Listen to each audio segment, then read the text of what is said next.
যেদিন মহাদ্বাদশী পড়বে সেদিনই একাদশী পালন করতে হবে। আজকে দ্বাদশী যুক্ত একাদশী, আমরা একাদশী ব্রত পালন করছি। আগামীকাল আমাদের দ্বাদশী, এটি হচ্ছে ব্যঞ্জলি দ্বাদশী। 8টি মহাদ্বাদশী আছে। সেই মহাদ্বাদশী যে একাদশীর পরের দিন আসবে, একাদশী উপবাস না দিয়ে দ্বাদশীতে উপবাস দিতে হবে। দিলে একাদশী তথা মহাদ্বাদশীর ফল একসঙ্গে প্রাপ্ত হবে। আজকে সেটাই পালন করা হচ্ছে।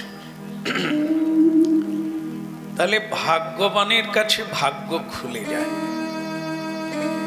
ভাগ্যবান কারা? যারা সাধুর মর্যাদা রাখেন,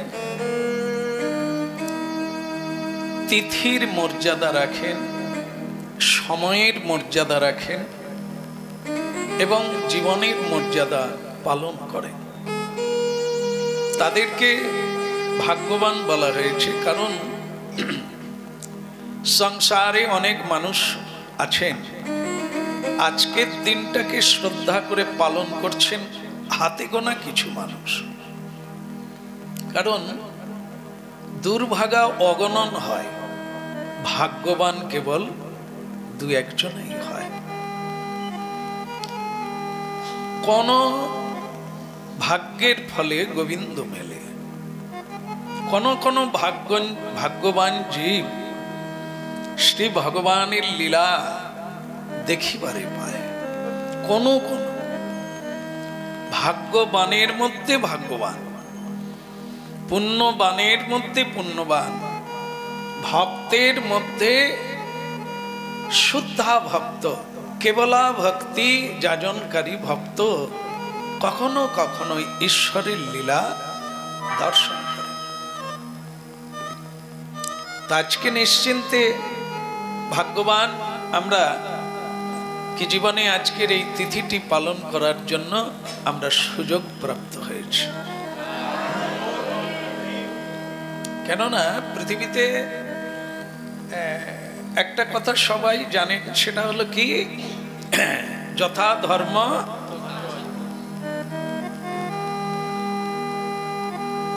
ধর্ম মানে আমার কি ধর্ম, আমার কি করা উচিত, আমি কে, কিভাবে আমার চলা উচিত, এই সিস্টেমটাকে, এই নিয়মানুবর্তী। আমার জীবনে মহা ঝঞ্ঝাবাদ এসে গেলেও আমি এই ব্রত থেকে সরব না। তার মানে জানতে হবে উনি ধর্মকে জেনেছেন। ধর্মকে জেনেছিলেন বলে কি ধর্ম, কোনটা আমার ধর্ম। ঠাকুর হরিদাসকে বললেন, চাঁদ কাজী তুমি এই হরিনাম ছেড়ে দাও, দিলেই তোমাকে ছেড়ে দেবো, মানে আর মারবো না, বাঁধবো না, আর তোমার আর যন্ত্রণা থাকবে না, কষ্ট থাকবে না। হরিদাস ঠাকুর বলেছিলেন যে দেখুন, খণ্ড খণ্ড হয় যদি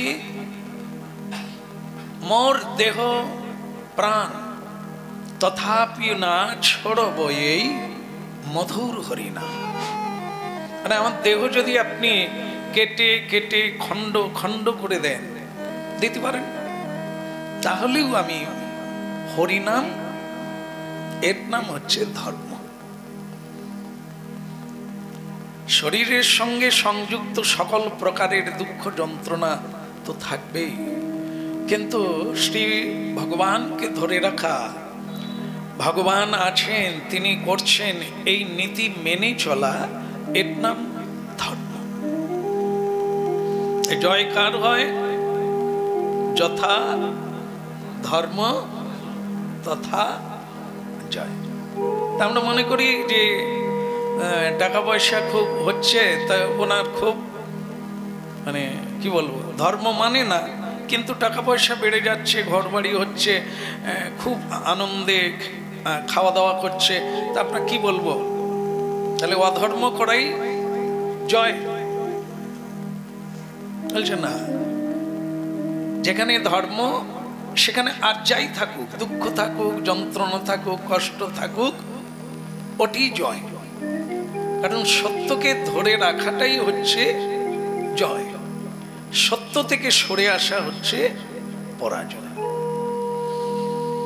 এই ব্রত, আজকে ব্রত করতে গিয়ে বহু মানুষের বহু কষ্ট হয়, যন্ত্রণা হয়, সহজে হয় না।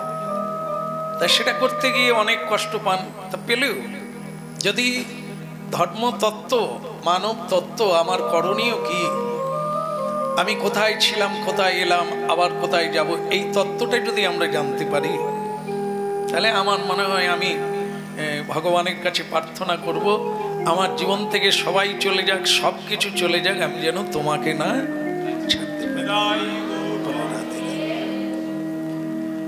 তা সেই একবার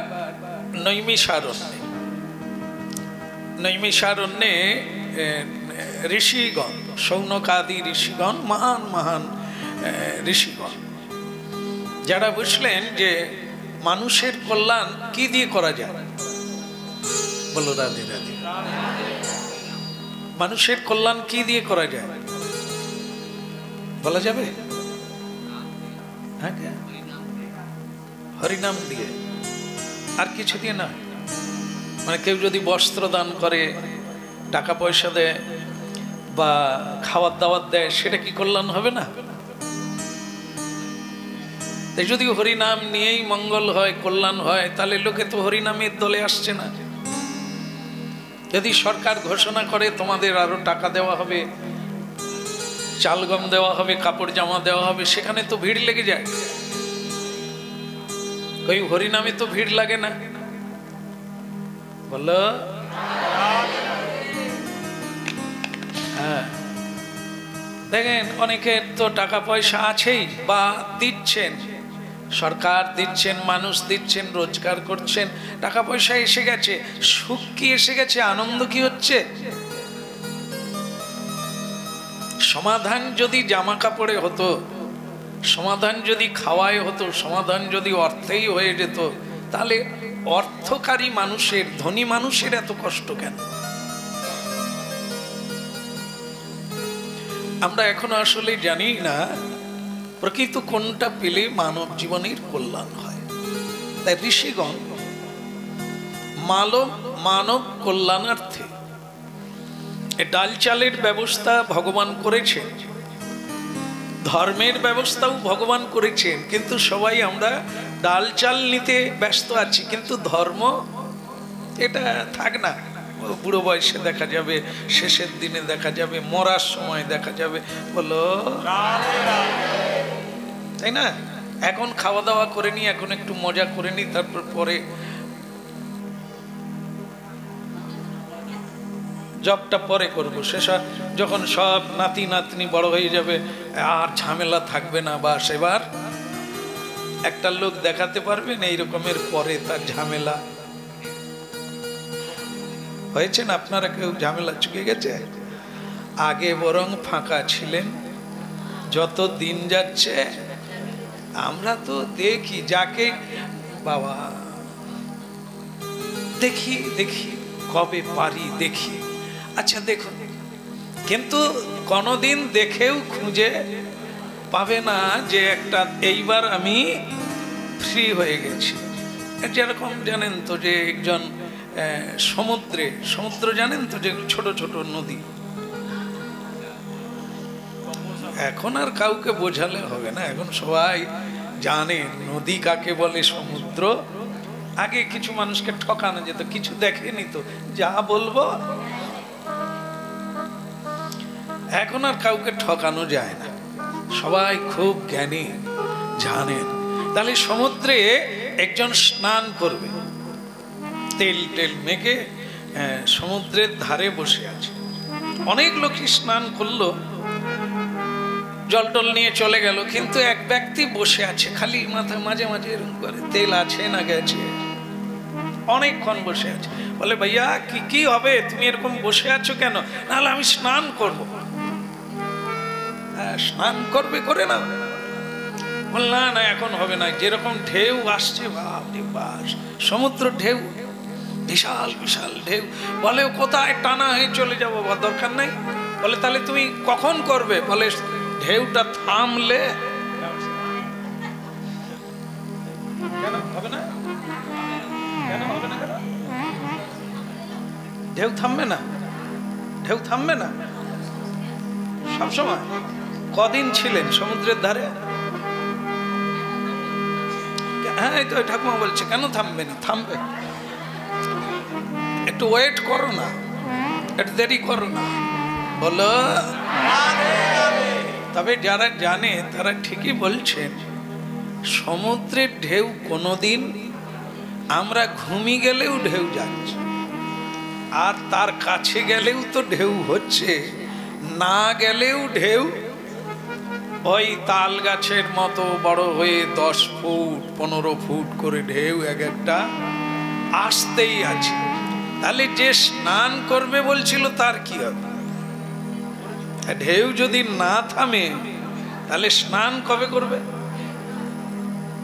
করা যাবে না। তাহলে কি স্নান করবে না? এই হলো আমাদের দশা। এটা হয়ে যাক, একটু ঝামেলা আছে, ঝামেলাটা মিটে গেলে পরের একাদশীতে আমি আপনার কাছে যাচ্ছি। আমি দিন গুনছি, ওই লোক ওই পরের একাদশীতে আসবে। আরে ফোন করো তো, আসেনি কেন? হায় হায় কি বলবো, কি সমস্যা, আমি তো নার্সিং হোমে, আমার নাতি শুয়ে আছে। আরে তুমি গেলবারে বললে পরের একাদশী আসবে, তা কি হলো? বলে এবারটা মিটে যাক, এই ঝামেলাটা। ওই যারা জানে তারা জানে, সমুদ্রের ঢেউ যেমন কোনোদিন থামে না, মানুষের সমস্যার ঢেউ কোনোদিন যাবে না। তাহলে কি করতে হবে? ওই ঢেউয়ের মধ্যেই ডুবে নিতে হবে, কাজ সেরে নিতে হবে, না হলে ঢেউ বন্ধ কোনোদিন। মূর্খ ব্যক্তি বলে এটা হয়ে যাক, এই সমস্যা চুকে যাক, পরীক্ষাটা হয়ে যাক, ছেলে মেয়ের বিয়েটা হয়ে যাক, তাদের ছেলে মেয়ে হয়ে যাক, ঢেউ আর থামবে না। তোমাকে মহাকালের ঢেউয়ে জয় নিতাই চলে যেতে হবে। নিতাই এই জন্য কি যে কোনো পরিস্থিতিতে দুঃখ কষ্ট যন্ত্রণা সুখ শান্তি যেটা সত্য বলে জানবো, যেটা করণীয় বলে আমাকে আজই করতে হবে, এখনই করতে হবে। যদি কারো মন জাগে গোবিন্দ সেবাই তো মানব ধর্ম, তাহলে সে যত ঝঞ্ঝাবাত থাক, এ দুঃখের ঢেউ সমুদ্রের ঢেউ কোনোদিন থামবে না, সুখ দুঃখের চাকা কোনোদিন বন্ধ হবে না, গড়াতে থাকবে। হ্যাঁ, আসা যাওয়া জন্ম মৃত্যু সুখ দুঃখ এ কোনো দিন বন্ধ হয় না, এগুলি পণ্ডিতরা জানেন। তাই যেটা করণীয়, যেটা করা উচিত, সেই ভগবত সেবা মানব জীবনের ধর্ম, তাকে বাদ দিয়ে কোনো অজুহাত দেয় না। এটি হচ্ছে ভগবানের বাণী। যে কোনো পরিস্থিতিতে আপনি নিউট্রাল থাকবেন, কারণ ওটাই সত্য, ওটাই আপনার পথ, ওটাই আপনার করণীয়। তবে আপনার জীবনে উন্নতি হবে। জীবন উন্নতি কাকে বলে? আত্মোন্নতি। জীবনের উন্নতি মানে টাকা নয়, গাড়ি নয়, বাড়ি নয়। জীবনের উন্নতি মানে আধ্যাত্মিক চেতনা। যত এগোতে পারবেন তত আপনি রাজার রাজা, সব দুঃখকে হজম করতে পারবেন, সব দুঃখকে তাড়িয়ে দিয়ে जय जय राधा माधव जय जय कुंज बिहारी जय राधा माधव जय जय कुंज बिहारी जय जय राधा माधव जय जय कुंज बिहारी जय जय राधा माधव जय जय कुंज बिहारी जय जय राधा माधव जय जय कुंज बिहारी जय जय राधा माधव जय जय कुंज बिहारी गोपी जन वल्लभ गिरिवर धारी गोपी जन वल्लभ गिरिवर धारी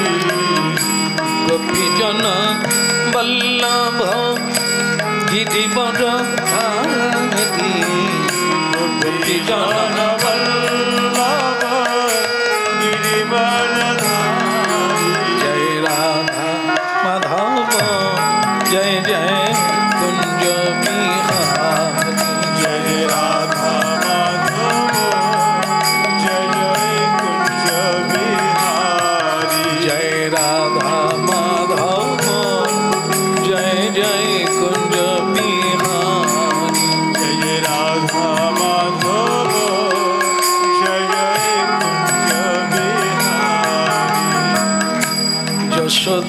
यशोदानंदन ब्रज जन रंजन यशोदानंदन हरि बोल यशोदानंदन ब्रज जन रंजन यशोदानंदन ब्रज जन रंजन यमुना तीरवन चारी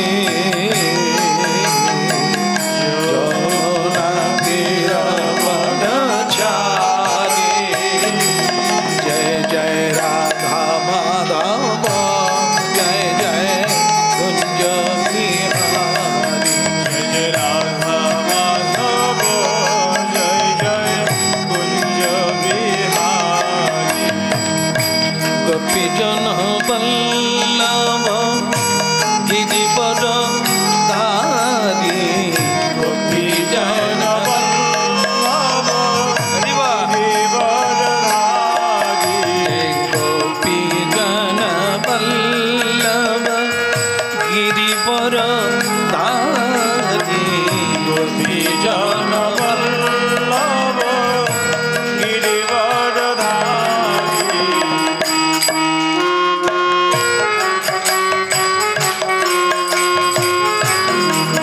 जय जय राधा माधव जय जय कुंज बिहारी जय जय राधा माधव जय जय कुंज बिहारी जय जय राधा माधव जय जय कुंज बिहारी हरि बोल राधा माधव जय जय कुंज बिहारी जय जय राधा माधव जय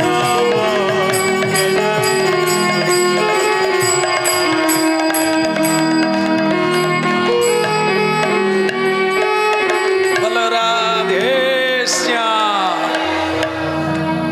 राधे राधे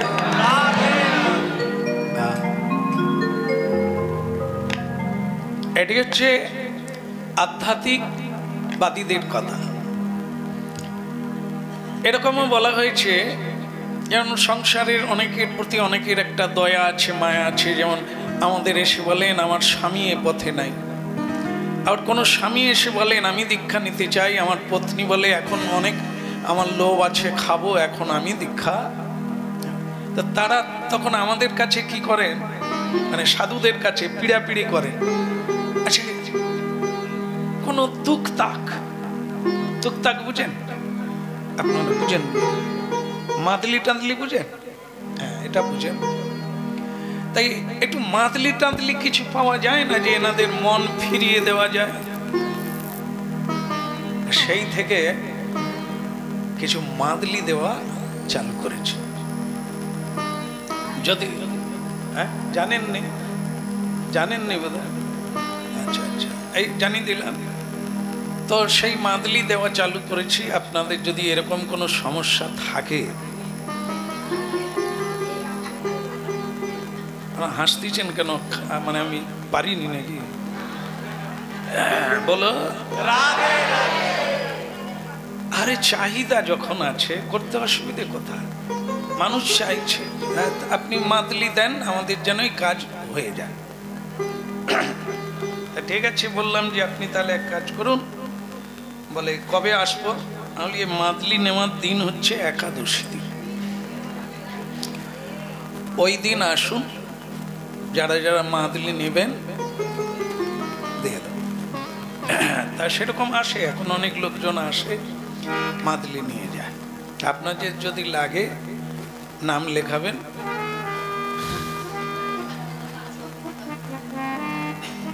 অনেকের কাজ হচ্ছে তো, মাদলিতেই কাজ হচ্ছে। সেটা কি মাদলি?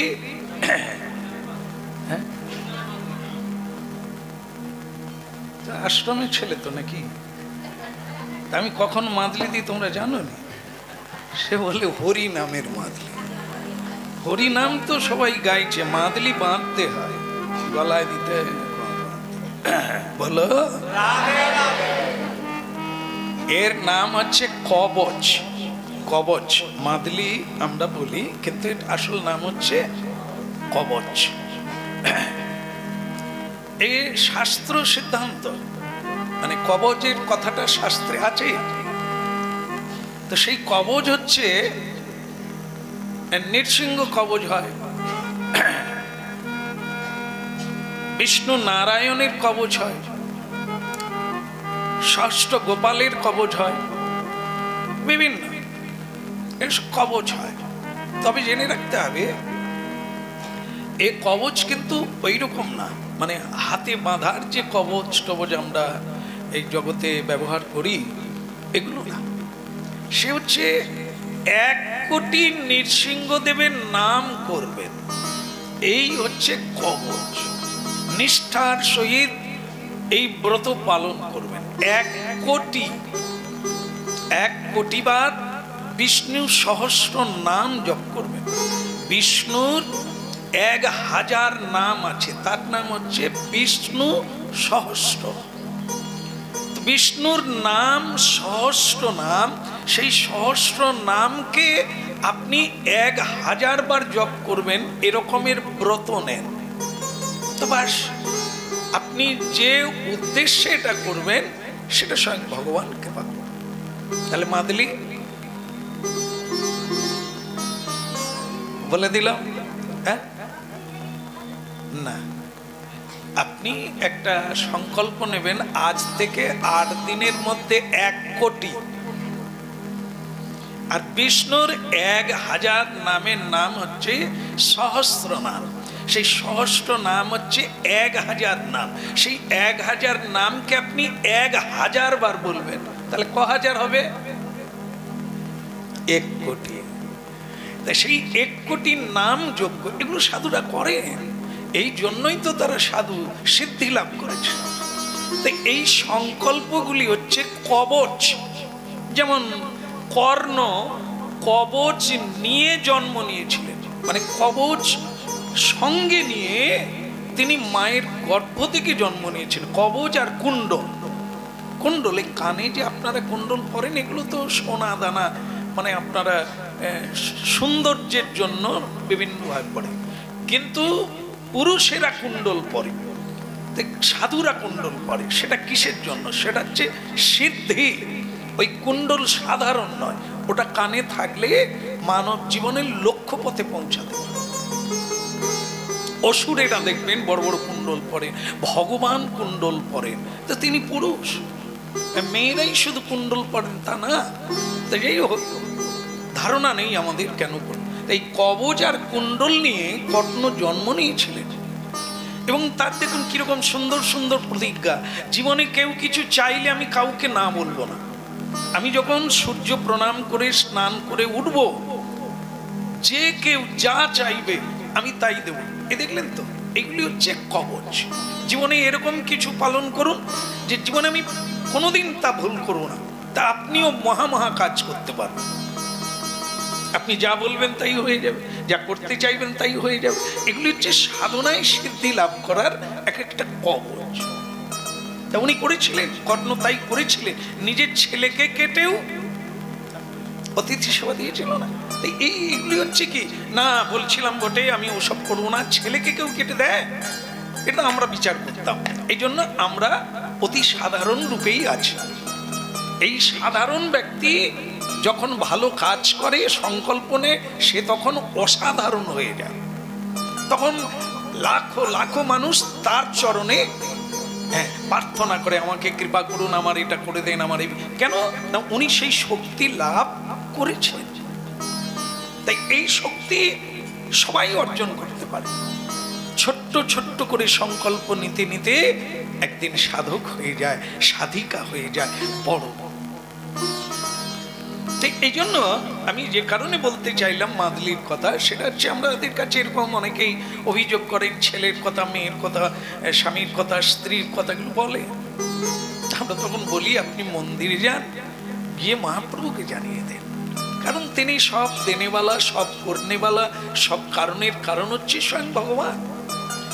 আমরাও তার কৃপাতে একটু কৃষ্ণ কথা বলি মাত্র, কিন্তু তা বলে আমরা ভগবান বেনে যাই না, দাতা বেনে যাই না, সিদ্ধিদাতা হয়ে যাই না যে যে যা চাইবে আমরা দিতে পারি না। আমরা এজেন্ট রূপে বসে আছি গুমটি খুলে, কেউ এলে তাদেরকে পথটা দেখিয়ে দেব, ওইখানে যান, এই করুন। হ্যাঁ, আপনি সিদ্ধি হলে হতে পারেন যদি তিনি। তার মানে এই নয় যে কেউ ছেলে চাইলো আমি দিয়ে দিতে পারি, আমরা দিয়ে দিতে পারি, কেউ কিছু বাসনা করলো আমরা দিয়ে দিতে পারি। এইরকম স্পর্ধা দেখালে এ মূর্খ ছাড়া আর কিছু। শুধু আমরা গুরু কৃপায় যে পথটা জেনেছি, যে চাবিকাঠিটা পেয়েছি, সেটা আমরা লোককে বলতে পারি, আপনি এইভাবে করুন। হ্যাঁ, একদিন আপনিও ভগবানের কাছে এই লক্ষ্য পথের চাওয়াটা চাইলে আপনি সিদ্ধি লাভ করবেন। তাহলে ক্লিয়ার হয়ে গেল, জড়িবুটিয়া বা মাদলি হয়ে গেল। আর কেউ লাইন দিবেন না। যা লাইন, আমি যেখানে লাইনে আছি সেটা হচ্ছে মহাপ্রভু শ্রী গুরুদেব। যার যা প্রার্থনা সেখানে করুন, আর শুধু কিছু ওনার নির্দেশ পালন করে না। বাস্তব কই বাত নেই, উনি বললেন লেগে থাক, আমি আছি। হ্যাঁ, হয়ে যায়, সময় হলেই সব কিছু হবে। হ্যাঁ,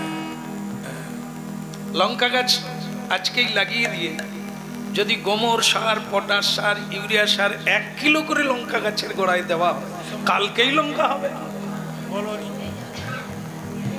হবে কি? গাছ আর খুঁজে পাওয়া সময়ের জন্য অপেক্ষা করতে হবে, অত করতেই তো হবে। দ্বিতীয়ত গাছের যত্ন নিতে হবে। ঠিক আমাদেরও তাই, এই ভগবানের পথে চলতে হবে, সময়ের অপেক্ষা করতে হবে ফলাফলের জন্য, যদি সেটা তাঁর কৃপা হয়। এই সবাই আমরা তাই। আজকের একাদশীর কারণ আপনারাও করছেন, আর আমি তেমন করে পারি না যদিও, তবুও চেষ্টা করি যাতে করা যায়। আর আমার ব্রত হচ্ছে একটা ব্রত, সেটাই একাদশী নয়, আমার একটাই ব্রত হচ্ছে হরিনাম। হরিনামই বকে বলো, সেটা যেন সব সময় গাইতে পারি, সব দিন গাইতে পারি, সব দিন ঈশ্বরকে স্মরণ করতে পারি, এটি হচ্ছে আমার ব্রত। কেবলই একাদশী মাঝখানে 15 দিন আর ধরা ছোঁয়া থাকবে না, এটা না। স্বয়ং ভগবান কৃপা করুন যেন এইটুকু ব্রত সারা জীবন ব্যাপী যতদিন তিনি পৃথিবীতে রাখবেন। বলো রাধে। যথা ধর্ম এটা মাথায় রাখতে হবে। কষ্ট কোন দিকে বলুন? জোয়ার ভাটা, জোয়ার ভাটা কোন দিকে সাঁতার দিতে সুবিধে, কোন দিকে কষ্ট? মনে করুন ভাটা এদিকে যাচ্ছে, আপনি ওদিকে যাবেন, আপনার সুবিধে হবে না ভালো হবে? জল ওদিকে যাচ্ছে, আপনি ওদিকে যাবেন, কষ্ট হবে। এই হচ্ছে আমাদের জীবন। এই সংসার চলছে একটা গতিতে, একটা স্রোতে। ওতে আপনাকে হাত টানতে হবে না, জল টানতে হবে না, শুধু ভেসে থাকলে হবে। এমনিতে টেনে নিয়ে চলে যাবেন। কিরকম বলুন তো? কোনো সমস্যা নেই, অপেক্ষা করুন। জন্ম হয়েছে, লেখাপড়া করুন, একটা চাকরি, একটা কাজ, একটা কর্ম পেয়ে গেলে বাস, এবার আপনার বিয়ে হবে, এবার আপনার বাচ্চা হবে, এবার আপনার বাচ্চার বিয়ে হবে। এগুলো হচ্ছে ভাটা, মানে এ থরলি, এর জন্য কোনো টেনশন হবেই হবে। গরিবেরও বিয়ে হচ্ছে, চাকরিওয়ালারও বিয়ে হচ্ছে, আর ভ্যানটালাওয়ালারও। তাহলে সমস্যা আছে কি? আগে মেয়ে পাননি, বৌমা করবেন, মেয়ে পাননি, আপনি জানিয়ে ভালো করলেন, আমি খুঁজে রাখবো। রাধে রাধে। লোক মেয়ে নিতে চায়নি, মেয়ে নিতে চায়নি, আলট্রাসোনা করে দেখে মেরে দেয়। খবর রাখে, মেয়ে হলে ঝগড়া ঝাঁটি বাড়িতে। হ্যাঁ, তুমি বাচ্চা দিলে দিলে দুটো মেয়ে, বউ ত্যাগ করে দেয়, আর মা কি মেয়ে পায় না। আমাদের কাছে খালি মেয়ের মা এসে বলে ছেলে পায়, আর আপনি বলেন মেয়ে পায় না। যাক, সমস্যা থাকবে, আসবেন, কোনো সমস্যা নেই, আমাদের এখানে প্রচুর মেয়ে। বলো রাধে রাধে। রাধে রাধে। राधा रानी की जय, महारानी की जय, राधा रानी की जय, महारानी की जय, राधा रानी की जय, महारानी की जय, राधा रानी की जय, महारानी की जय, बरसाने वाली की जय जय जय, राधा रानी की जय, महारानी राधा रानी की जय, महारानी की जय, केवल बरसाने वाली की जय जय जय, बरसाने वाली की जय जय जय, ओ राधा रानी की जय, महारानी की जय, राधा रानी की जय, महारानी की जय, राधा रानी की जय, महारानी की जय, राधा रानी की जय, महारानी की जय, तो बरसाने वाली की जय जय जय, अल बरसाने वाली की जय जय जय, ओ राधा रानी की जय, महारानी की जय, राधा रानी की जय, महारानी की जय, राधा रानी की जय, महारानी की जय, राधा रानी की जय, महारानी की जय, राधा रानी की जय, बोलिए हरि हरि। महारानी की जय, महारानी की जय, बोलो राधे श्याम। যথা ধর্ম। যেটা বলছিলাম, মাদলির কথাটা শেষ করে দিই। মাদলি লাগবে না কারো জন্য, একটু আপনি হরিনাম করুন কারো জন্য। যদি কারো মঙ্গল চাইবেন, তার জন্য আপনি 16 মালা জপ করুন, তার জন্য ভগবানের কাছে প্রার্থনা করুন।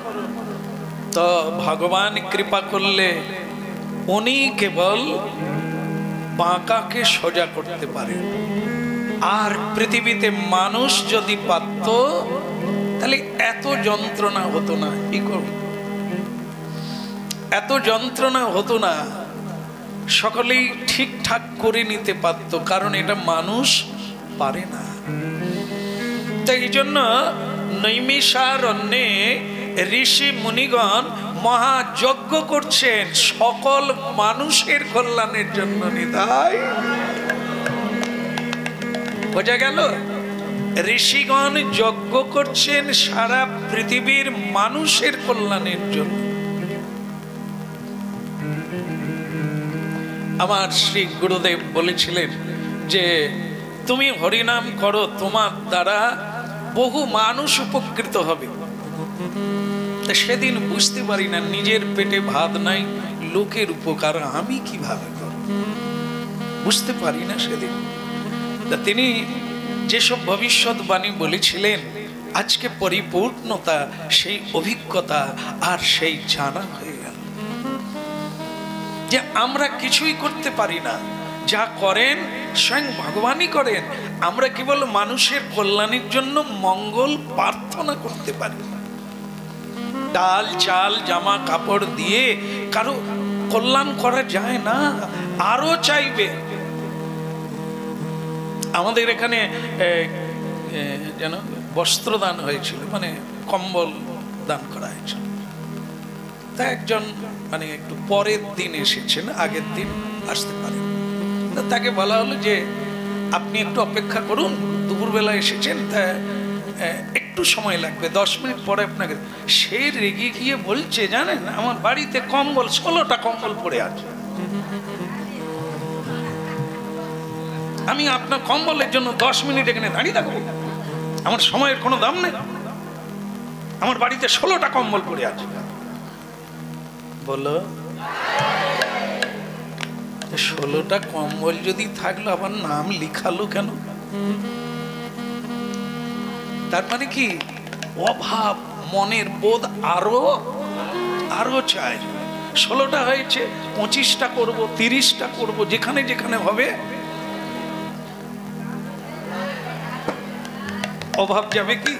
বস্ত্র দিয়ে কি তার অভাব করলাম, দূর করতে পারলাম?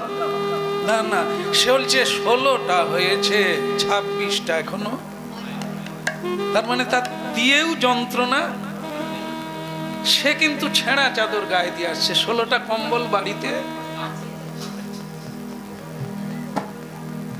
এই জন্য চাল ডাল স্টক হয়ে যাবে, সরকার দিচ্ছে, আরেকদিকে বিক্রি করে দিচ্ছে, করে না? তাহলে কি? তবু তার অভাব, দিয়েও যাবে না। এগুলো দিয়ে কারো কল্যাণ করা যায় না। প্রকৃত কল্যাণ হয় জ্ঞানে। জ্ঞান যখনই মানুষের ভেতরে জ্ঞান এসে যাবে, আহা দেনেওয়ালা তিনি, লেনেওয়ালা তিনি, তাহলে হারিয়ে গেলেও দুঃখ নাই, পাওয়ার জন্য কোনো চেষ্টা নাই। তিনি যা দিচ্ছেন তাই নিয়ে তার সেবা করে চলে যাব। আর এই জ্ঞান যার মধ্যে এসে যাবে তার অভাব মিটে যাবে। আর এই জ্ঞান যার মধ্যে থাকবে না, সারা জীবন ভরেই শুধু বলবেন আমার নাই, আমার নাই। অথচ 16টা, তবু বলছেন স্যার আমার নামটা লিখিয়ে নেন আমার। কিন্তু রাগের মাথায় বলে ফেলেছে বাড়িতে 16টা কম্বল। এগুলো দিয়ে কল্যাণ হয় না। এই সনকাদি ঋষি নৈমিষারণ্যে, যেখানে চক্রতীর্থ, সারা পৃথিবীর মানুষ যেখানে যান, সেই জায়গায় যজ্ঞ শুরু করলেন জগতের কল্যাণের জন্য। সেখানে সুত গোস্বামী উপস্থিত হলেন, মহাভাগবত, মহাভক্ত, কৃষ্ণ পরায়ণ, কৃষ্ণ তত্ত্ববেত্তা সেখানে উপস্থিত হয়ে গেলেন ওই যজ্ঞে। সবাই বললেন, হে ঋষিবর, আমরা আপনার মতো একজন সাধুর জন্য অপেক্ষা করছিলাম, যিনি বলবেন জগতের কল্যাণ কিসে হয়। তো তখন সেই সুতমুনি বলছিলেন, যথা ধর্ম, যেখানে ধর্ম থাকবে, যেখানে সত্য থাকবে, যেখানে বিবেক থাকবে, সেখানে জয় জয়কার হবে, সেই পৃথিবীর জয় চিরকাল থাকবে। ইতি বলো রাধে রাধে। যথা ধর্ম তাহলে যেখানেই সত্য, যেখানে ভগবান, ভগবানের নাম সত্য, ভগবান সত্য, তাহলে সেখানেই জয় জয়কার, তার জয় হবেই। তাহলে আমরা ব্যাখ্যা শুনলাম, প্রকৃত উন্নতি কাকে বলে? আধ্যাত্ম উন্নতি। যত যে এগোবে তার উন্নতি তত হবে। হ্যাঁ, টাকা পয়সা, ধন দৌলত আর এই জগতের মান সম্মান, এগুলো উন্নতি নয়, অবনতি, মানুষকে অবনতিতে নিয়ে যায়। যেমন একটা কাহিনী থেকে আজকে আমরা শেষ করব, সেটা হচ্ছে একজন ব্রাহ্মণের ছেলে, তার নাম হচ্ছে গৌতম। কিতম? গৌতম। আরেকজন ধনীর ছেলে, তার নাম হচ্ছে কুন্তল। কি নাম? এর দুজনে, একজন হচ্ছে ব্রাহ্মণের ছেলে, আরেকজন জমিদারের ছেলে। গৌতম হচ্ছে ব্রাহ্মণের ছেলে হলে কি হবে? সে সকল গুণে পিছিয়ে আছে, অবগুণ, বদগুণ তার মধ্যে আছে। সুরাপায়ী, ঝগড়াটে, হিংসুটে, অহংকারী, বিদ্বেষকারী, পরের হয়ে গেলে সহ্য করতে পারে না, চেষ্টাও করে না কোনো কর্মের জন্য। এই সব বদগুণ হচ্ছে কার মধ্যে আছে? আমার মধ্যে, গৌতমের মধ্যে। শুধু গৌতমের মধ্যে আছে, আমাদের মধ্যে থাকতে পারে না। শুধু একটা গৌতম নাম এলো, এগুলো যার মধ্যে আছে সে কে? সেও গৌতম। বলো, সৎ গুণাবলী কিনতে পাওয়া যায় না, গাছে ফলে না। এগুলি মানুষ তার ব্যবহারের দ্বারা সৎ গুণাবলীর অধিকারী।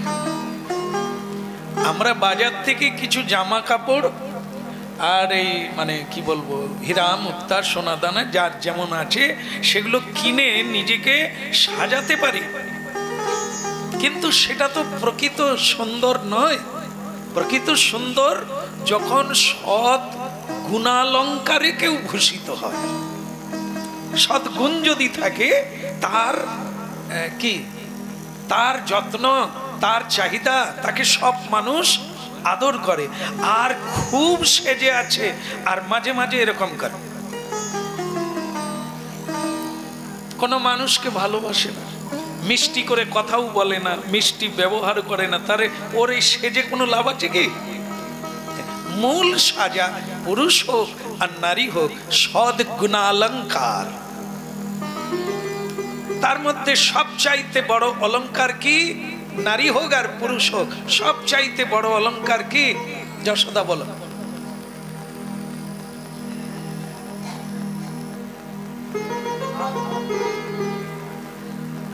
কোন গুণ?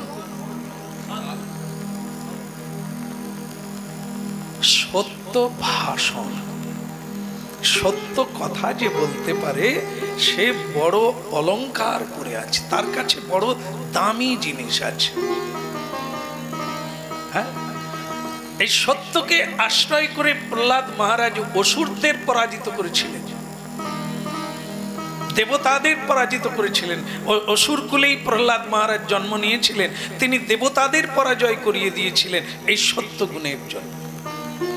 তাই দেবরাজ ইন্দ্র ছল করে ব্রাহ্মণের বেশে প্রহ্লাদ মহারাজের শিষ্য হয়ে প্রহ্লাদ মহারাজের কাছে প্রার্থনা করেছিলেন, গুরুজি আপনার সত্যটা আমি চাই, সচ্চরিত্রটা চাই। তখনই প্রহ্লাদ মহারাজ ধরে পেরেছিলেন এ অন্য কেউ নয়, এ বড় কেউ। কি নাম তোমার? বলে আমি দেবরাজ ইন্দ্র। এটা নিয়েছিলেন, দিয়েছিলেন ওর দেওয়াতে। তো তখন কি হলো না, রাজলক্ষ্মী, ধর্ম আর সব দেব দেবী তার কাছ থেকে চলে যাচ্ছে। প্রহ্লাদ মহারাজ বলছেন আপনারা সব চলে যাচ্ছেন কেন আমাকে ছেড়ে? না বলে কি করব, তুমি তো মূল জিনিস দিয়ে দিয়েছো। মূল জিনিসটা যার কাছে থাকবে, দয়া, ক্ষমা, সুচিতা, সব আমরা সেখানেই থাকি। তা সব প্রহ্লাদ মহারাজকে ছেড়ে চলে গেল। কেন এটা হলো? তাহলে মূল জিনিস কি? কেউ যদি বড় হতে পারে তাহলে তাকে সত্যের আশ্রয় দিতে হবে। সত্য এর যে মহাভূষণ। তারপরে কেউ যখন ক্ষমতাবান হন তখন কি হয়, একটা জিনিস এসে যায়, সেটা হচ্ছে বদ অলঙ্কার, সেটা হচ্ছে অহংকার। এই অহংকার না আসতে দিলে তাকে কি করতে হবে? এটা হচ্ছে বিনয়। এ একটা দামি ভূষণ। অহংকার শূন্য হয়ে সবাইকে মর্যাদা দেবে, সম্মান করবে, যার যেমন সম্মান, মিষ্টি করে কথা বলবে। যত সত্য কথা হোক, রূঢ় করে বললেই অপরের কষ্ট হবে, তা তোমারও হৃদয় নষ্ট হবে। এই জন্য সেই অভ্যাস করলে সদ্গুণাবলী আপনার মধ্যে এসে যাবে। তাহলে কি নাম বলছিলাম দুটো? আর কুন্তল, কুন্তল সদ্গুণের মানুষ। সে আবার ভগবান বিশ্বাস করে এবং ভগবানের গুণকীর্তন সে চোখ বন্ধ করে যখনই সুযোগ পায় তখনই কীর্তন করে, সাধুদের সমাদর করে। তাহলে এই দুটো দুরকমের ছেলে, এদের মধ্যে আবার বন্ধুত্ব হলো কি করে কে জানে। সে ব্রাহ্মণের ছেলে, সব ভগবান টগবান মানে না, সাধু সন্ত দেখলেই তার চোখ লাল হয়ে যায়, সব খেতে পায়, মানে খাবার লোভে সব করতাল বাজাচ্ছে। হ্যাঁ, তো যাই হোক, সে নানাভাবে এরকম তুচ্ছ তাচ্ছিল্য করে। তাদের আবার দুজনের বন্ধু। কিন্তু কুন্তলের সম্মান বেশি, তার টাকা পয়সাও যেমন আছে, আবার তার এই ধার্মিকতার জন্য, এই সত্যের জন্য, ধর্মের জন্য মানুষ তাকে সমাদর করে।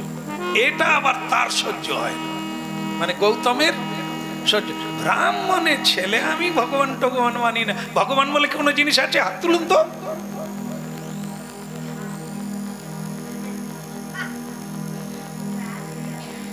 ভগবান আছে?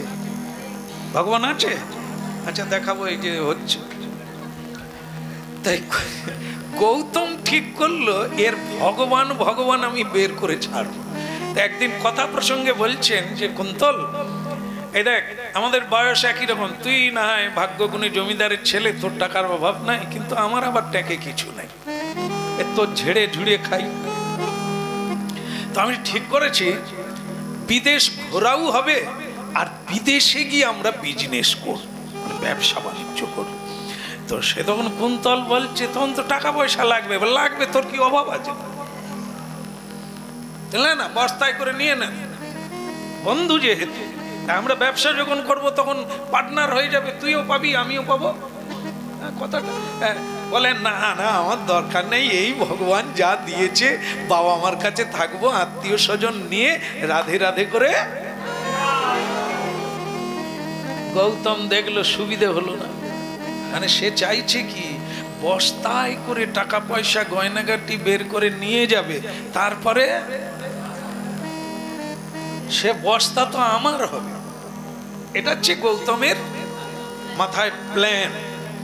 প্ল্যান ছাড়া কাজ হয়? প্ল্যান রাখতে হয়। তো সে প্ল্যান করেছিল, কিন্তু গৌতম সাদাসিধে জীবনকে ঠিক করে নিয়েছে। জীবনে বেশি কিছু লাগে না, যা আছে এই চলে যাবে, আর যেন কৃষ্ণ বলতে বলতে চলে যেতে পারি। গৌতম দেখলো কাজ তো হলো না। সে তখন বলছে, তারও এইসব দেখবেন, এদেরও মাথায় কিছু থাকে, না হলে সৎ মানুষগুলোকে ভুজুঙ্গু দেয় কি করে। সে বলে, এই যে কথাটা তুই বললি, তোর মতো মানুষ আমি দুনিয়ায় দুটো দেখি না। বাবার পয়সায় তুই ধর্ম করবি? এই যে ভগবানের সেবা করি, শশা কিনিস, বাতাসা কিনিস, কার পয়সা? বাবার পয়সা। তোর লজ্জা করে না? নিজের পায়ে দাঁড়াবি না, নিজে একটা কিছু করবি না, বাবার পয়সায় খাবি। এই কথাটা আবার কুন্তলের মাথায় লেগে গেল। কথাটা কিন্তু খারাপ না, নিজের পয়সা নাই, এ বাবার পয়সা দিয়ে। এ বন্ধু, কবে বেরোবি বল? চল দুজনে বেরিয়ে পড়ি, হ্যাঁ, ভাগ্য পরীক্ষা করি, আর সেখানে ব্যবসা বাণিজ্য করে তোরও হবে আমারও হবে, নিজের পায়ে দাঁড়াবো। তা বলে, তাহলে তুই এক কাজ কর, বাবা মাকে কাউকে বলিস না, টাকা পয়সা যা পারবি বস্তায় করে বের করে দিবি, আমি মাথায় করে। একদিন তাই করলো, বাইরে যাচ্ছি, বাবা বললো যা, সাবধানে থাকবি, ভালো থাকবি, আর লাগলে কিছু বলবি, বিপদে পড়লে বলবি, তবে জীবনকে পরীক্ষা করার জন্য রাস্তায় নামা ভালো। মরে যাবি, কি খাবি, কেন তোর অভাব নাই, কিছু নাই, কেন যাবি, এগুলো বাবা মা বলে, এগুলো জানে না। যে যার জীবনকে পরখ করে না দেখলে, বিপদে আপদে না পড়লে সে মানুষ হতে পারবে না। তার জীবনকে ছেড়ে দিতে হয়। বলো রাম, সে বলো।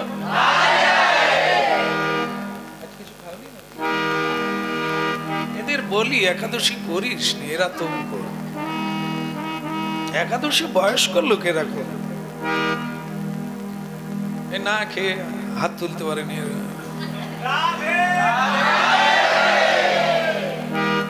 প্রেম সে বলো। দুজনে বেরিয়ে গেল, দুই বন্ধুতে বেরিয়ে গেল, কি আনন্দ কি আনন্দ।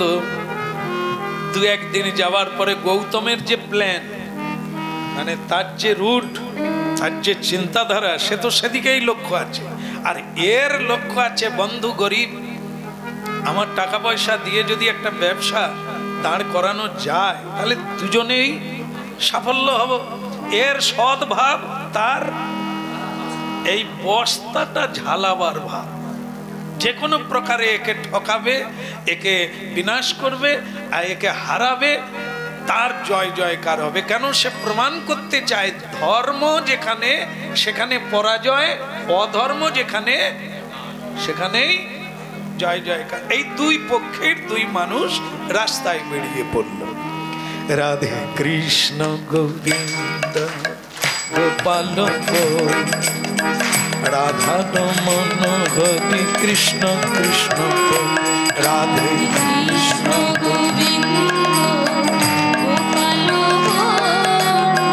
রাধা রমন হরি কৃষ্ণ কৃষ্ণ রাধে কৃষ্ণ গোবিন্দ গোপাল রাধা রমন কৃষ্ণ কৃষ্ণ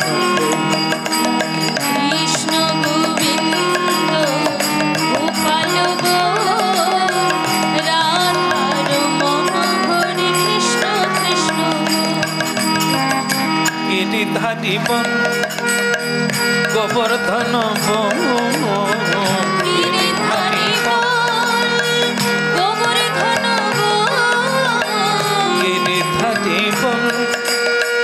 গোবর্ধন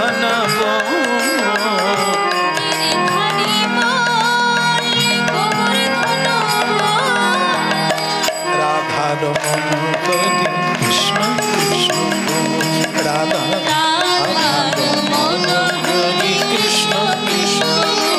রাধে কৃষ্ণ গোবিন্দ গোপাল কৃষ্ণ কৃষ্ণ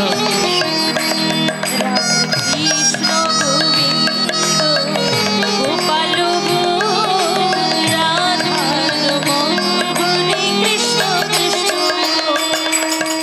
একটা কথা বলি বলি নাকি বলি না ছেড়ে দেবো? না না বলে নি। আচ্ছা থেমে যান, কীর্তনটা বন্ধ করো। কে বলছে? গৌতম কুন্তলকে বলছে কীর্তন বন্ধ করে। একটা কথা বলি, আচ্ছা তুই বাড়িতেও কীর্তন গাইতিস, এই রাস্তায় কি করতে এসেছি? ব্যবসা করব, তুই এখানে কীর্তন গাইছিস কেন? বাদশা করাবি? ওরে নোট দিবি নাকি? বলে ভাই কীর্তন তো ভগবানের নাম তো করতেই হবে, ভগবানকে ছাড়া তো জীবন চলে না। এই না ভালো লাগে না। ভগবান ভগবান করলে ভগবান খেতে দেবে? ভগবান খেতে দেবে? খাটলে খেতে পাবি, ব্যবসা করলে খেতে পাবি, ভগবান ভগবান করে না। ওই বাপের আছে তাই আমার মতো হতিস, ওই ভগবান টগবান মানতিস। বলে আমি যদি তোরও নিচে নামি, তুই আর যেমন নির্ধন, আমি যদি তোর জায়গায় চলে যাই তবু ভগবানের নাম। আরে আমি জন্ম নিয়েছি সেখানে, জন্মসূত্রে না হয় বাবার টাকা পয়সা আছে, তাতে আমার কি যায় আসে? আমি ভগবানকে ছাড়া থাকতে পারবো। আচ্ছা তোর এই যে কথা, আমরা দুই বন্ধু হয়ে দুটো পদ আলাদা, আচ্ছা তুই প্রমাণ করতে পারবি আরো তোর মতো কোনো লোক আছে যে ভগবান আছে? কেউ বলতে পারবে? বলে হ্যাঁ, লোকজনকে জিজ্ঞাসা করে দেখলেই বোঝা যায় যে ভগবান আছে কিনা। কি হবে তো? তখন গৌতম বলছে তাহলে একটা কন্ডিশন থাক, যদি প্রথম লোক দেখবো তাকে জিজ্ঞাসা করব ভগবান আছে কিনা, সে যদি হ্যাঁ বলে তাহলে বস্তা তোমার, আর সে যদি বলে ভগবান নাই বস্তা। প্রেম সে বলো প্ল্যান ঠিক রেখেছে। সে বলে কোই বাত নেই, ঠিক আছে হবে। এবার রাস্তায় প্রথম একজন লোক সে তো মানে কি বলবো, ব্যস্ত হয়ে যাচ্ছে। হ্যাঁ, দু চারটা কাঠের টুকরো নিয়ে রান্না হবে, তাই ব্যস্ত হয়ে যাচ্ছে। দাদা দাদা কি বলবে বলো, সময় নেই। তা বলে, আচ্ছা আপনি ভগবান মানেন? হ্যাঁ মানি মানি। না না এখনো হয়নি। প্রশ্ন কি ছিল? ভগবান আছে কি না? আর এটা তো বলছি ভগবান মানেন কি না। বলে মানে এই বলাই কি বোঝা যাচ্ছে, সে ভাবছে আমি যদি বলি ভগবান মানি তাহলে এরা বোধহয় কিছু দেবে। যে যার ধান দেয় আছে, সেটা বলার ভাবেই বোঝা যাচ্ছে যে নাও বলতে পারে। হ্যাঁ আছে। তা বলে তাহলে ভগবান আছে আপনি বিশ্বাস করেন? আর দূর বাবা, ভগবান যদি থাকতো আজ আমার এই দুর্দশা। জঙ্গলে কাঠ কুড়িয়ে নিয়ে যাচ্ছি তবে রান্না হবে। বাস গৌতম বস্তা ছাড়িয়েছে। এই প্রথমবারেই তুই হেরে গেলি বস্তা দে। তো সে তখন কুন্তল বলে, আচ্ছা এত কোটি মানুষের মধ্যে একজন না বলেছে ভগবান নাই, তা তুই জিতে গেছিস, তুই বস্তা লে। বলে তোর কোনো দুঃখ নেই? বলে দুঃখ কি, ভগবান আছে যখন বস্তায় কি করবে তুই লে। গৌতম চিন্তা করলো, ও কাকে মানে ছাই না মানে আমার যায় আসে না, আমি যে বস্তা পেয়েছি বাস জয় জয়কার। কিন্তু এ বেটার ভরে বহুল, কিন্তু এ যদি বেঁচে থাকে এ তো কখনো আমাকে পুলিশে ধরিয়েও দিতে পারে, তাহলে আমাকে গড়া।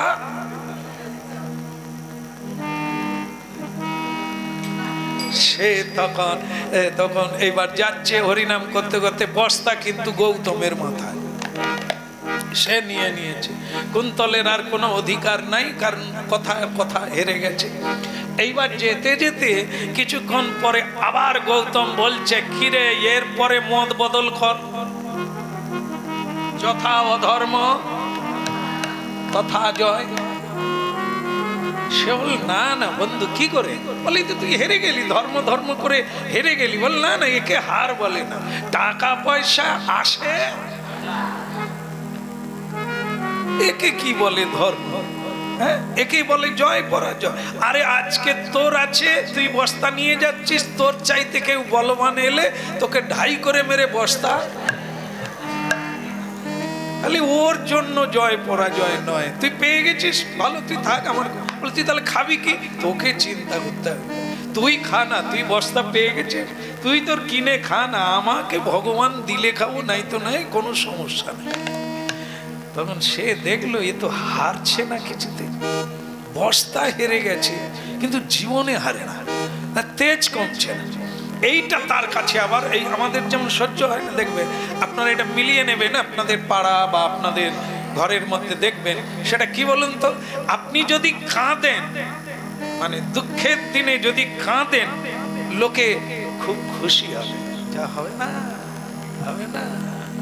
হ্যাঁ, কত করে বললুম ধর্ম টর্ম বাদ দে, 2 নম্বরে ঘুষ নে, সত্য পথে থাকবে, কাঁদলেই লোকের আনন্দ হবে। কিন্তু আপনি যখন হাসবেন, কি করে হচ্ছে বলতো, সহ্য হবে না, কাঁদলে আনন্দ পাবে লোকে। আপনি যখন দুঃখের সাগরে ভাসবেন, লোকের তখন মজা। আর যখন আপনি হাসতে থাকবেন, আনন্দে হরিবোল বলবেন। এই যে শ্যামবাবু সব তো লোকে দিচ্ছে, চল রাস্তায় বেড়া দিয়ে দি, কাউকে ঢুকতে দেবো, তাহলে আর শ্যামবাবুর চলবে না। বলো, আমার রাস্তায় কাঁটা দিতে গেলে যে সময়টা লাগবে, সেই সময় তো তুমি পরিশ্রম করলে।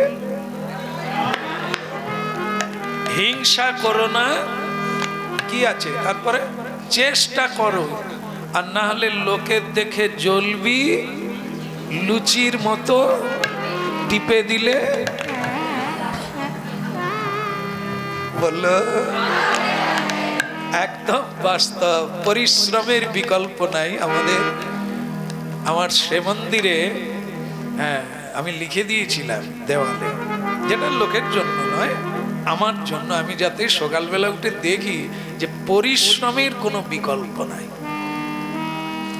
দানা পেতে গেলে জীবনে যদি বাস্তব জগতে, এই জগতে কিছু পেতে হয়, পরিশ্রম করলে অবশ্যম্ভাবী প্রাপ্ত হবে। এর জন্য লোকের প্রতি হিংসা করার দরকার লাগবে না, কেড়ে নেওয়ার লাগবে না, আর কুকথা চিন্তা করার লাগবে না। এই হচ্ছে কথা। তাহলে লোক কখন খুশি হবে? যখন আপনি দুঃখী হবে। আর লোক তখনই হিংসায় জ্বলে উঠবে যখন আপনি হাসতে থাকবেন, খুশিতে থাকবেন। কি করে হলো, এরা এত হাসছে কেন, কি করে হলো, সে চেষ্টা করবে আপনার হাসি মেটানোর জন্য। কিন্তু যথা ধর্ম, বস্তা কেড়ে নেওয়ার পর কি তার দুঃখ হলো? কারণ ওকে মেহনত কা কামাই জন্ম জন্ম মিলে, সত্যের পথে থেকে রোজগার করলে জন্ম জন্ম আসবে। আর যদি অন্যায় পথে রোজগার করো, আর একজন অন্যায় পথে কেড়ে নেবে, থাকবে না তোমার কাছে স্থায়ী রূপে, তুমি তার ভোগ করতে পারবে না। কুন্তল দ্বিতীয় প্ল্যান করলেন, একে অকেজ করে দিতে হবে। কি বললেন? আচ্ছা ঠিক আছে, তুই বললি অনেক কোটি মানুষ, তার মধ্যে একজন বলছে, চল সামনে এগিয়ে যাচ্ছি, আর একজনের সঙ্গে যদি দেখা হয় তাকে জিজ্ঞাসা করব ধর্ম আছে না নেই, ধর্মপথে থাকা ভালো না না থাকা ভালো। সে যেটা বলবে তার উপরে নির্ভর করবে। যদি সে বলে ধর্মপদ ভালো, তোকে বস্তা দিয়ে দেবো। যদি বলে না ধর্ম নাই, তাহলে তো দুটো হাত কেটে দেবো। কুন্তল বলে তোর কথাতেই রাজি। জায়গা এবার বন্ধ রাখি। আমি জানি আপনারা দেখবেন তা হাত কাটা যায় কিনা। যাই হোক, সব দিন তো সমান যায় না। আগের বারে কে জিতল? গৌতম জিতে গেল। সব সময় কি অধর্মের জয় হয়? সব সময় কি দুর্যোধন জিততে পারে? একবার তো হাতে। রাধে রাধে। আচ্ছা যাক, এবার কে লোক আসে দেখি। মোড়ের মাথায় দাঁড়িয়ে আছে, যে লোক আগে আসবে তাকে জিজ্ঞাসা করা হবে ধর্ম মানা উচিত কিনা। হ্যাঁ, তা সে লোক আসছে। সে লোক বাজার করে বাড়ি ফিরছে, বাজার থেকে বাড়ি ফিরছে, আর এরা তাকে ধরলো, গৌতম তাকে ধরলো, ধরে বললো ও বাবা, কি রে, কি হলো রে? আচ্ছা ধর্ম কি মানা উচিত না না মানা উচিত? তো সে বলে আর আমার বাপ ধর্ম পথে থেকে ভিখিরি হয়ে চলে গেছে, আজ আমাকে এই বাজারে মুঠি তুলে খেতে হচ্ছে, ভিক্ষা করে হচ্ছে, তো ধর্মের নিকুচি করেছে। বলা মাত্র একটা ধারালো ছুরি দিয়ে কুন্তলের দুটো হাত কেটে দিল। অব্যক্ত যন্ত্রণা, ছটপট করছে যন্ত্রণায়।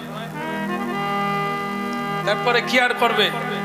গৌতম বলছে তোর যেমন কর্ম তেমন ফল। তুই যদি ভুলে যেতিস, তুই যদি অধর্মের পথে চলে আসতিস, তাহলে তোর আজকে এই হাল হতো না। তোর কথা অনুযায়ী আমি তো কিছু করি না।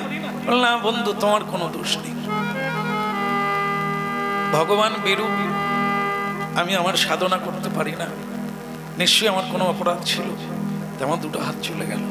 এই যাকে বন্ধু তুমি দুঃখ করো না, তোমার কোনো দোষ নেই। সে গৌতমী এইখানেই জ্বলে যাচ্ছে যে ও আফসোস করছে না, ও অনুশোচনা করছে না, ও একবারও বলছে না যে ভগবান তুমি বড় নিঠুর, তুমি নেই, ধর্ম আর আজ থেকে মানবো না। এটা সে কিছুতেই করছে না, বরং সে এই পরাজয়েও তার জয়। সে বলছে ঠাকুর দয়াময়, ভগবান দয়াময়, হে প্রভু তোমার দেওয়া হাত চলে গেল, আমি রাখতে পারলাম না, এর জন্য তোমার কোনো দোষ নেই। তুমি শুধু কৃপা করো, আমি যেন তোমাকে না ভুলে যাই।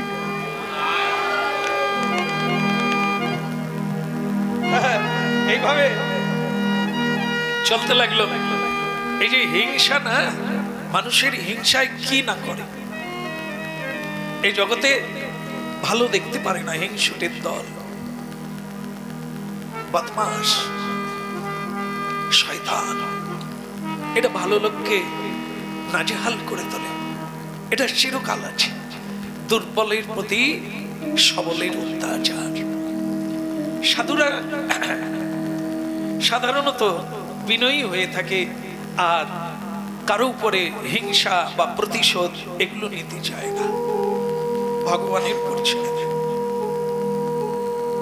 তাই কুন্তল কৃষ্ণ নাম গাইছে, বলো রাধে রাধে। কুন্তলের কি হলো?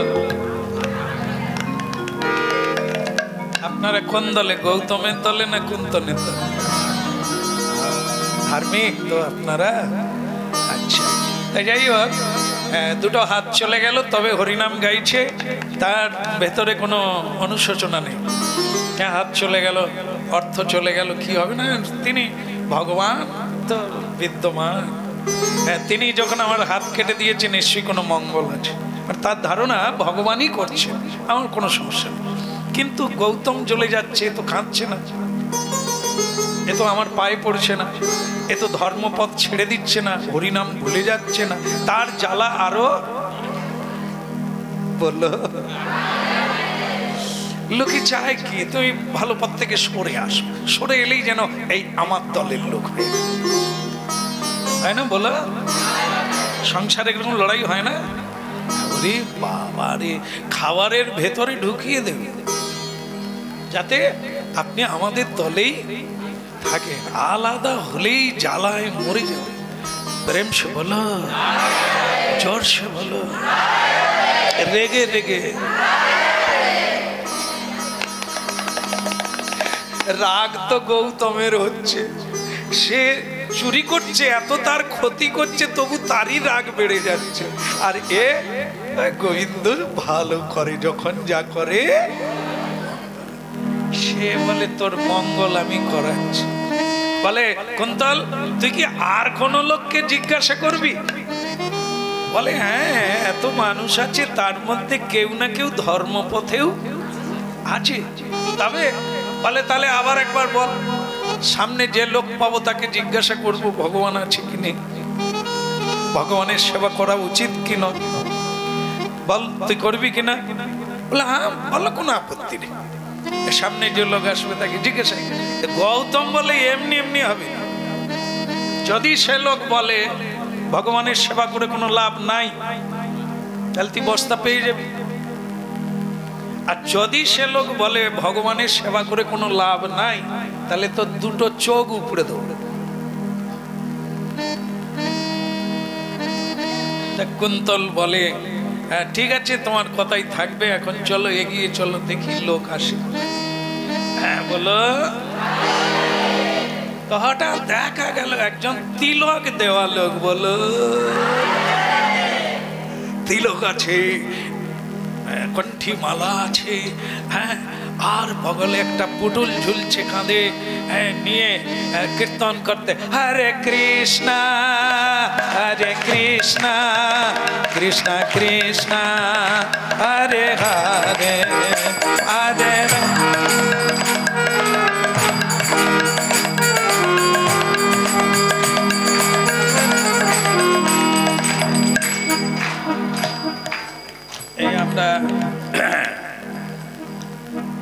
গতকাল বোধহয় একটা জায়গায় হরিনামে গেলাম, সেখানে চৈতন্য মেলা, কারা কারা 10 টাকা দান করছে। তো মাইকে যাকে 10 টাকা দেওয়া হচ্ছে মেলার উদ্দেশ্যে ভগবান, সেই ব্যক্তি বলছে, মানে এক নাগাড়ে বলে যাচ্ছে, এই নমিতা নামে একটি মা 10 টাকা দিলেন, তার ছেলে মেয়ের অসুখ ভালো হয়ে যাক, তার ছেলে মেয়ের ভালো চাকরি হয়ে যাক, তার মেয়ের ঘরে বিয়ে হয়ে যাক, তাদের ধনে পুত্রে লাভ হোক।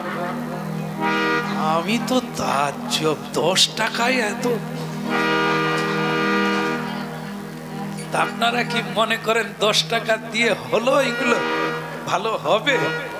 করে দেখো, যে বলছে সে ব্যক্তি আদৌ এই দলের লোক নয়। এটা বললে আর একজন দিবে। 10 টাকায় যদি হতো তাহলে তো লোকে ভুরি ভুরি পাপ করতো, আর 10 টাকা এতে হয় না। টাকা দিয়ে কোনোদিন কর্মফল খণ্ডন করা, কর্মফল কর্ম দিয়েই খণ্ডন করতে হবে।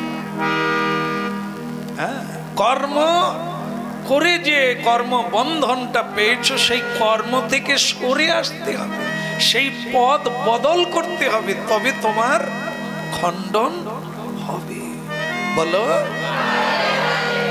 তাহলে কে আসছে? কৃষ্ণ ভক্ত, তিলক সেবা ইত্যাদি আছে। আর রাধে কৃষ্ণ নাম করতে করতে কাছে এসে গেল, আর যেই এসে গেল গৌতম বলে এ তো বোধহয় ওই দলেরই লোক। বেটা অন্য কেউ এলো না, এই ঢুকে গেল, এ তো অনেক বস্তাও যাবে, সব যাবে, আর কিছু করার নাই। এ তো কথা কথা, এ বাবাজি, হ্যাঁ আমাকে কইছ? বলে হ্যাঁ, ভগবানের সেবা উচিত কি না? সে ফটাং করে বলে কি, ভগবান যদি থাকতো বাপ আমাকে করতাল বাজিয়ে খেতে হতো। এই বাজারে বাজারে গিয়ে দোকানে দোকানে গিয়ে কীর্তন করি, যে আলু পটল দেয় তাই নিয়ে যাচ্ছে। ভগবান টগবান আছে? ভগবান যদি আদৌ থাকতো তাহলে কি আমাকে ভিক্ষা চাই খেতে হতো?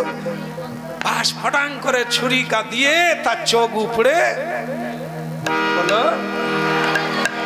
একবার প্রশ্ন হবে না, গলায় কি ছিল? তুলসীর কণ্ঠী হার, ললাটে ছিল তিলক, বদনে ছিল কৃষ্ণ নাম। তাহলে সে কি সাধু? দেখো এগুলো বললাম বলি আমি সাধু হয়ে গেলাম, এটা ভাবলে ভুল করা হবে। সাধু হতে গেলে সততার দরকার, অসৎ গুণকে তাড়াবার দরকার, সৎ সঙ্গ করা দরকার, সৎ কর্ম করা দরকার। তবে তিলক না থাকলেও তিনি সাধু নেতা, যিনি সৎ মানুষ, হ্যাঁ, যে কাউকে বিপদে ফেলে না, যিনি সত্যকে জানতে পেরেছে, তার এই বাহ্যিক ভূষণের প্রয়োজন নাই। দিতে পারে, আবার নাও দিলে তিনি সাধু হবেন না এটা না। যেমন ইনি আছে তো, সব ভূষণগুলো আছে, বাহ্যিক ভূষণ, কিন্তু তার ভগবানে বিশ্বাস নাই, ভগবত তত্ত্ব তার জানা নাই। বাস দুটো চোখ উপড়ে দিল, যন্ত্রণায় কাতরে উঠল, কৃষ্ণ নাম করছে, দয়াময় ওগো কৃপাময়, বড় জ্বালা প্রভু, বড় যন্ত্রণা। তো তখন সেই গৌতম বলছে, এইবার তুই মর, আমার কাজ শেষ। কারণ তুই আর বাড়ি যেতে পারবি না, তুই খেতে পাবি না, তুই তিলে তিলে এইখানেই শুকিয়ে শুকিয়ে মরে যা। এত টাকা পয়সা গয়না গাটি সব আমার হাতে, এখন আমাকে ধরে কে? আমি দিলদার সুখে থাকবো, আর তুই এটা মরার আগে শিখে নে, ধর্মপথে চললে তার এই দুর্গতি হয়। এ পৃথিবী অধর্মের উপরে আছে, জোর জার এসব কিছু, ওরকম মিনমিন করলে হবে না, হরিনাম করলে হবে না। এই দেখ আমি জিতে গেলাম, তুই জীবনে পরাজয় হয়ে গেলি।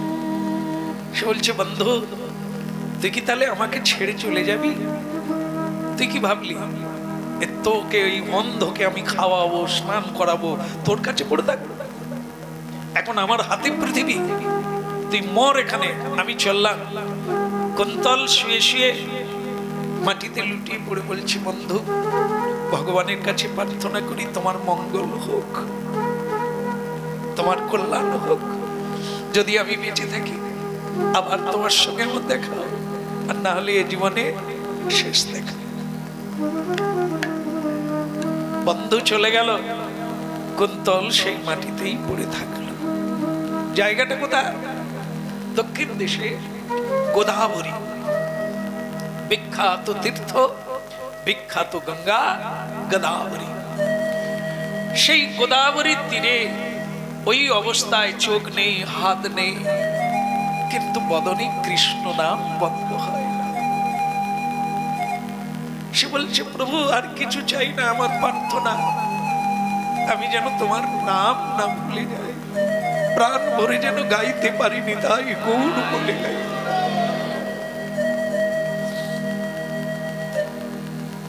ঠিক আজকের দিনে একাদশী তিথি, শুক্লা একাদশী তিথি, স্বয়ং ওপার থেকে, সমুদ্রের ওপার থেকে বিভীষণ অমর, তার মৃত্যু নাই, আজও বেঁচে আছে।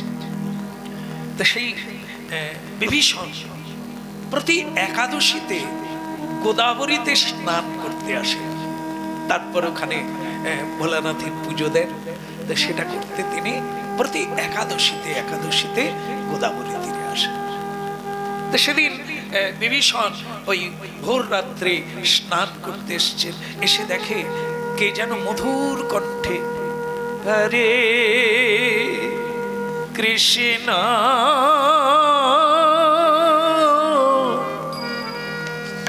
হরে কৃষ্ণ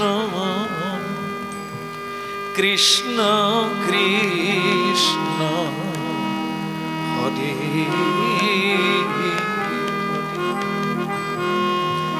হরে রাম হরে রাম রাম রাম হরে হরে। বিভীষণ এই মধুর কণ্ঠে হরিনাম শুনে তার প্রাণ গলে গেল। কে কে গাইছো তুমি? দেখতে পাচ্ছি না, কোথায় তুমি? সে গেয়ে যাচ্ছে হরে কৃষ্ণ কৃষ্ণ কৃষ্ণ হরে হরে হরে রাম রাম রাম হরে হরে হরে কৃষ্ণ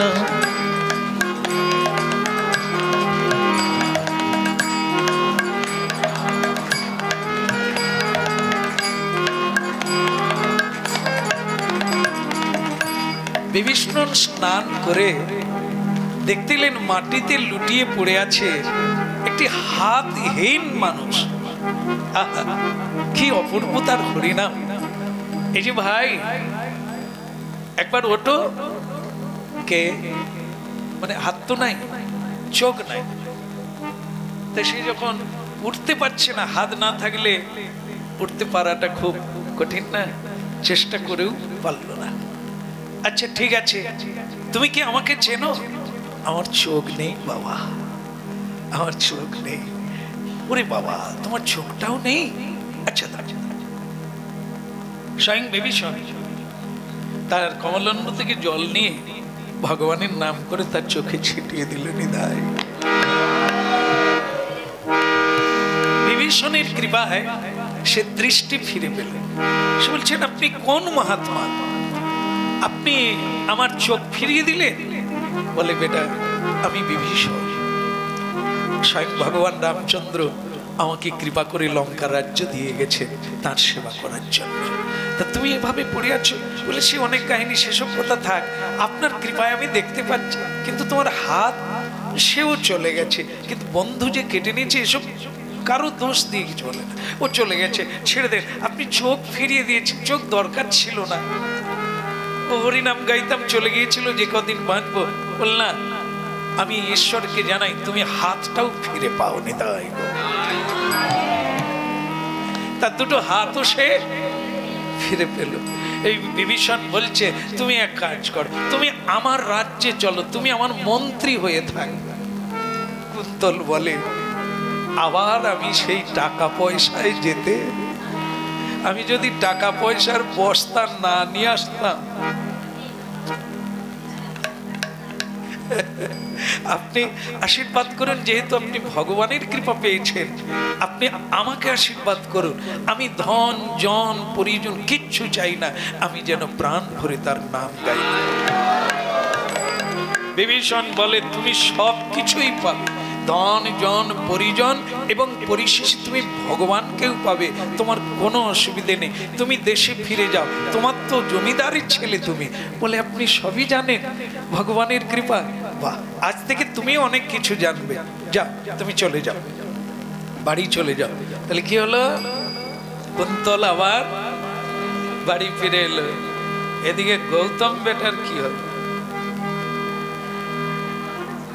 হ্যাঁ এইবার কি হলো, কুন্তল বাড়ি ফেরা মাত্র তার বাবা মা তাকেই রাজ সিংহাসনে বসিয়ে দিলেন, এসব দেখভাল তুমি করো, এবার আমরা ধর্মকর্ম নিয়ে থাকবো, এইবার সংসার তোমার পথ ছেড়ে দিলাম, এসব তুমি দেখো।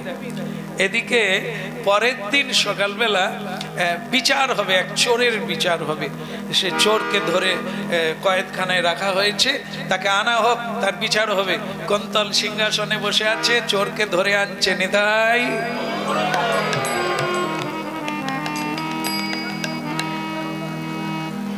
এ অন্য কেউ নয়, সেই বস্তা চোর, হাত কাটা সেই চোরকে ওরা আষ্টে পৃষ্ঠে বেঁধে রাজ দরবারে এনে বলছে, বলো মহারাজ কুন্তল কি, বলো মহারাজ কুন্তল কি।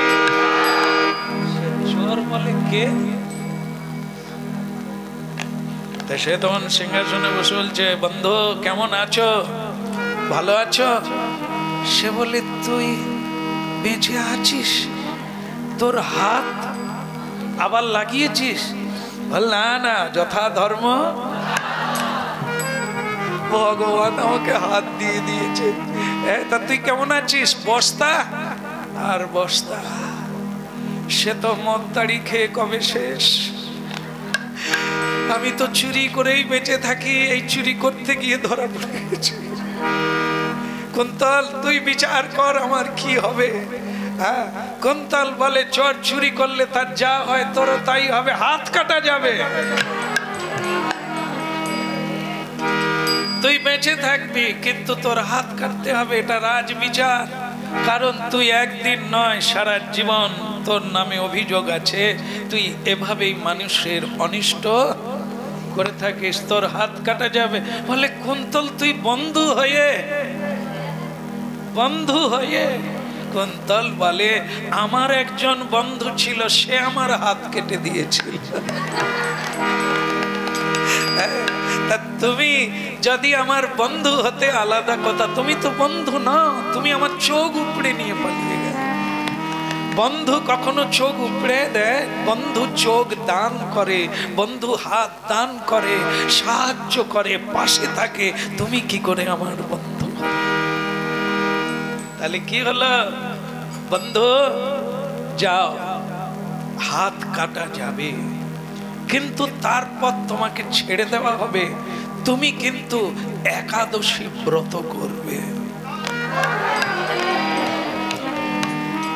একাদশী দিন ভোরবেলা উঠে গোদাবরীতে স্নান করবে, ভোলানাথের পুজো করবে, করে একাদশী ব্রত করে কৃষ্ণ নাম গাইবে। তুমি আবার সব